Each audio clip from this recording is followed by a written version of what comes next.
Hey everybody, we're continuing the series on the rules of engagement with a narcissist. We've talked about preparation. If you haven't watched those videos, go check them out. We talked about rule number 1, engaging on your own terms, not theirs. So rule number 2, they always change the subject.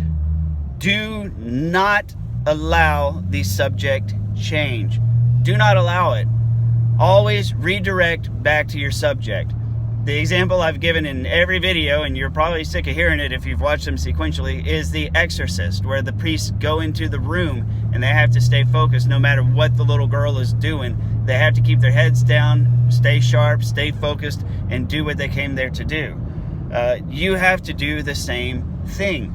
Narcissists make their arguments with all the tactics, so they have 10 very common manipulation tactics, but in an argument, they always seek the same 2 outcomes, and that is the outcome of I'm right or you're wrong. Okay, so they're either going to make it about themselves being right or they're going to make it about you being wrong.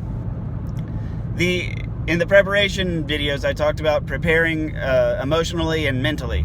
In those videos I went over, it's important that you come from the position of what you feel is right, what you feel is best, because when you're doing what you feel is right, and these are key words, when you're doing what you feel is right, what you feel is best, that is an incredibly difficult argument to topple, because you're talking about feelings. Feelings by default cannot be right or wrong. Nobody can tell you feelings are wrong, right? If you're mad and people say, well, you shouldn't be mad because of all this flow chart of reasons that I have right here, does it make you happy? No, it doesn't. You're still angry. Okay? It might talk you out of choking a motherfucker, but besides that, it doesn't all of a sudden make you happy. Vice versa, you don't have the ability to tell somebody how to feel. You can't be like, you, be angry. You can't do that. That's a power nobody has. So, when you say, this is what I feel is best, this is what I feel is right, they can't say, well, cool that you feel that way, but I'm actually correct because blah, blah, blah. And say, okay, if that's how you feel, I'm fine with it, then, and we feel different, don't we? So we feel different. You see what I mean? It becomes a very difficult game of chess.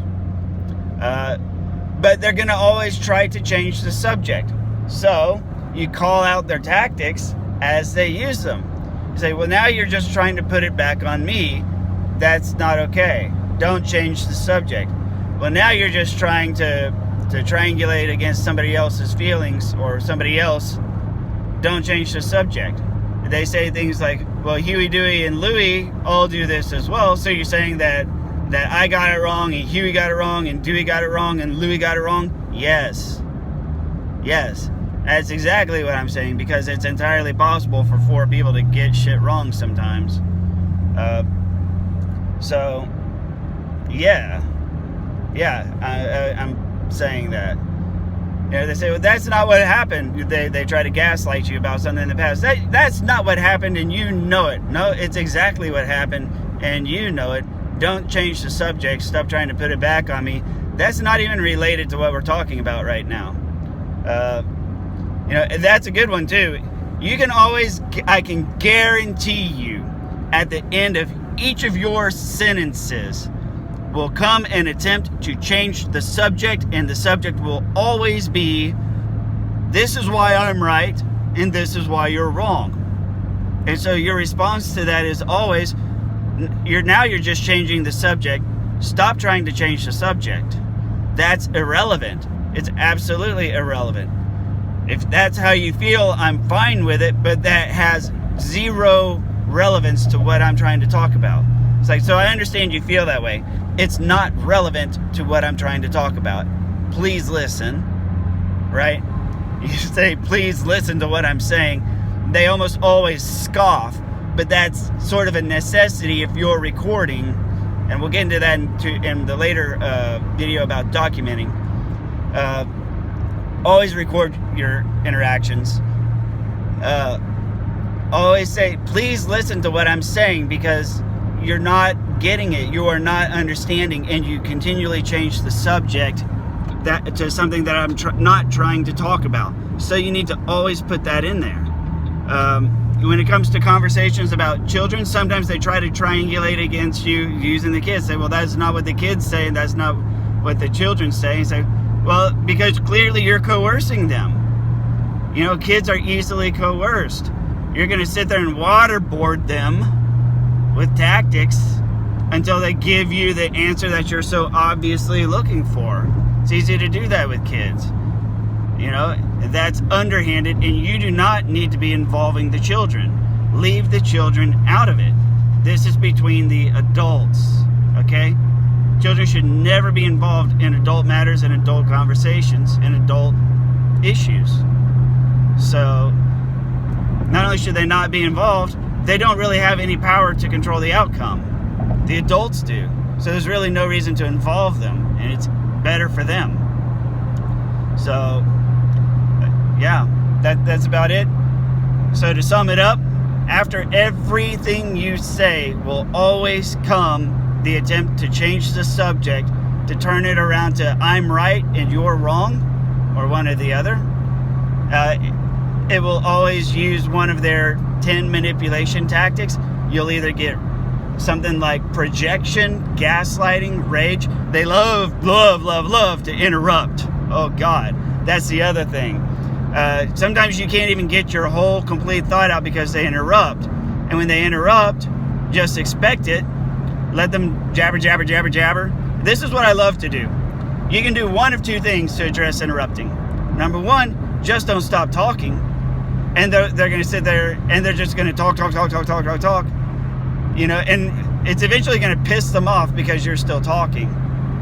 And you say, I wasn't done with my sentence. You're the one who decided to start talking before I was done. This is what happens when you interrupt. Don't interrupt me. You know, or if they interrupt, you can interrupt them and say, yeah, but you're interrupting. You're interrupting. Yeah, don't interrupt. But you're interrupting. You know. Or you can just let them, the other fun thing is when they interrupt and they give their whole spiel and it comes back around to this is why I'm right, this is why I'm wrong. You just wait till the end, you just sit there quietly and listen, and at the end say, so back to what I was saying, and you just keep right on going. And you don't acknowledge anything they said when they interrupt. You just sit there and wait, and the keyword, you wait and you say, so back to what I was saying, and you complete your thought. You put a pin in it, you wait. Sometimes they'll sit there and go on and on and on, and you say, back to what I was saying, and you just keep going. And they're like, oh my God, you're impossible. No, I was in the middle of a sentence. You chose to interrupt. I listened, but I still have a sentence to finish now, don't I? So, do that.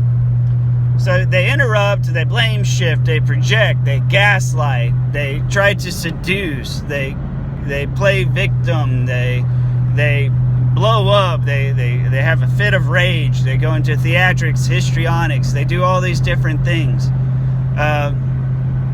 Stay on point, stay on topic, let them do their whole little game.